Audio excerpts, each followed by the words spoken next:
going to be kind of a lecture about introducing you to our first unit of biochemistry. Okay, it's more of just an introductory. We're kind of giving you an overview of what the unit's about, and then we'll talk a little bit more specific. Now that being said, so I like to do these little mini lectures. Now when I'm doing these lectures, I don't really know what I'm going to be saying. Okay, so there might be some random stuff that I say in here that don't really make any sense, but that just happens when you're talking and you don't have kind of a script. Okay, so let's get into our biochemistry lecture. And I was debating back and forth on whether you actually want to see me while I talk about the lecture. I asked a couple students in my actual in-class, and they said it would be better to actually have the full presentation. So if you would rather have me see a video of me, maybe send me a message and let me know that you'd prefer that format. So when we click on here, I'm going to go to my full slideshow here, and we'll see how this works. So biochemistry, an introduction. Okay, so what biochemistry is really just combining biology and the aspects of chemistry that relate to biology. We're not going to be talking about rocks and salts and oils and different things that a normal chemistry course would talk about. We're only going to be talking about the chemistry related to living things, which is biochemistry. So to start with, what are all living things made up of? Okay. So what is similar about the building blocks that make up all of these living things? This monkey or this baboon more specifically, a small plant growing, this insect or the bacteria. So I want you to think about what are all these things made up of? Now, if you're a biologist and only a biologist, you probably said, well, they're made up of cells. If you're a chemist or you've taken a chemistry course, you might say, well, they're actually made up of atoms. And really, you're both right. Okay?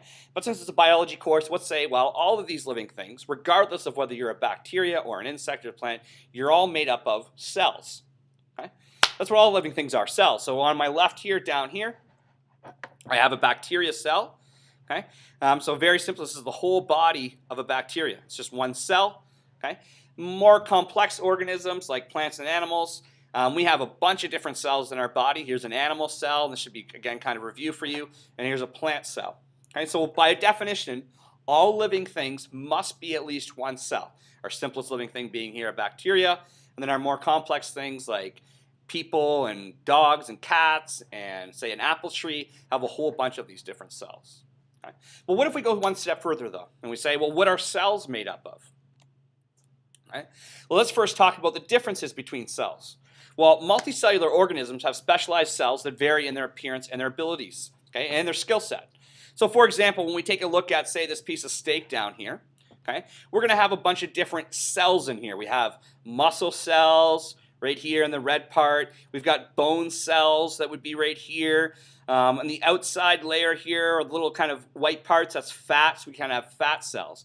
And even when you look at your own body, if you look at your hand, you look at, or you touch your eyeball, your tongue, your lips, they're all different in terms of what cells make them up. Now, identical cells, and just kind of a term that we want, if all of your cells are doing the same function, we call that a tissue. Okay? So therefore, complex multicellular organisms are composed of a bunch of tissues. So I would more correctly call this muscle tissue, because there's a whole bunch of cells doing the same thing, all the muscle cells, and I call that muscle tissue. I'd call that bone tissue. I'd call that fat tissue. Okay? And over here on the plant, we have the same kind of thing. We've got a certain type of tissue. I don't know what it would be because I'm not that big of an expert in plants. Right here, we'd have a different tissue making up the seeds, a different tissue making up, the outside protective coating. Okay? And again, all these tissues are made up of cells. Now, cells look different. Okay? So here we got some muscle cells, here's some bone cells, here's some plant cells, and here's bacteria cells. And all these cells look very, very different. Okay? Very, very different. However, they're all made up of the exact same four things. They just have different proportions of them. Okay? So all of these cells are going to be made up of simply four main things. And we're going to call these things called macromolecules. Okay? And macro being big, and molecule just being a bunch of atoms all connected together.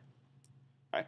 So our four macromolecules, here they are. They're carbohydrates, protein, lipids, and nucleic acids. So every cell in your body, every cell in every living thing, including bacteria, fungi, plants, every cell has to have all these four things in them. Okay? So they have to have carbohydrates, protein, lipids, and nucleic acids. That's why we need to eat these things.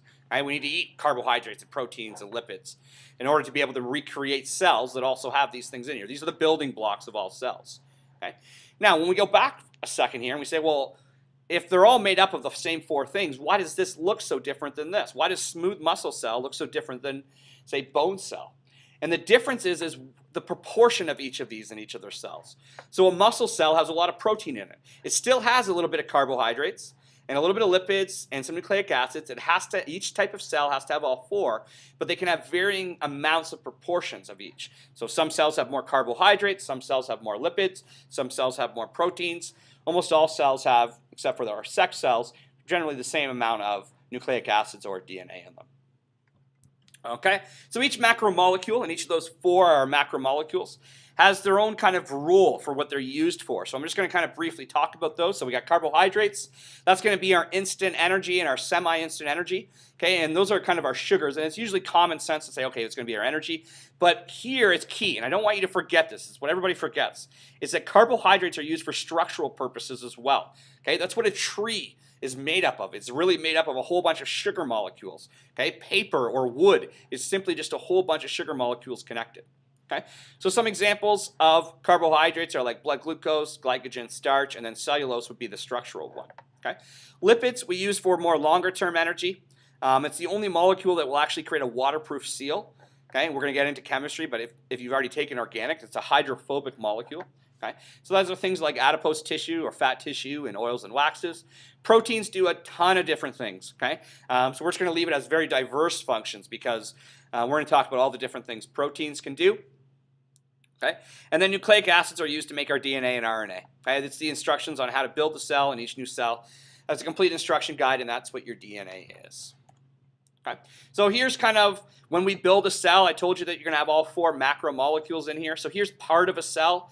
And we can see here we got some sugars here. So part of the cell's got some sugars. This is a protein right here. So I've got protein. All of this stuff right here would be fats. So I've got sugars, I've got proteins, I've got fats. The only other thing I would need to have is nucleic acids, and they're going to be inside the cell. But this figure kind of just shows you that to make up a cell, you're going to need to have those four macromolecules. Okay? Now, I'm going to kind of leave you with this question, and maybe we'll talk about this tomorrow, is when we have our food labels, okay, we have the total number of fat, we have the amount of carbohydrates, and we have the amount of protein. Okay? They usually don't put in nucleic acids because nucleic acids will always be inside any food that it's a cell. But since cells do vary in their amount of fat, carbohydrates, and protein, all of our foods will have these labels attached to them. And I want you to think about what these percentages mean.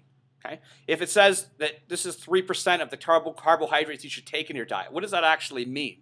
Okay? And what does it mean if it has, say, 2% of our fat? Okay? And why we have these food labels. So I want you to think about that, how they calculate those percentages, and we'll talk about this tomorrow, the answer to these questions. Okay?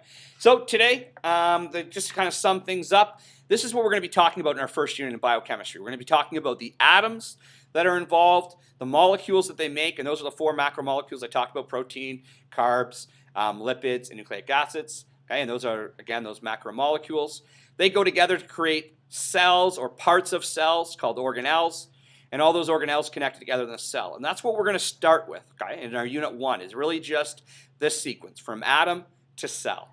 Okay? So before we do that, our next step and what our first lesson is going to be about is some basic chemistry knowledge. Now, if you've already taken 12U organic chemistry, okay, you should have no problem with this. If you haven't taken the 12U course, 12U chemistry, it's not a big deal because we're going to cover everything that you need to know. Okay? So next up is our basic chemistry.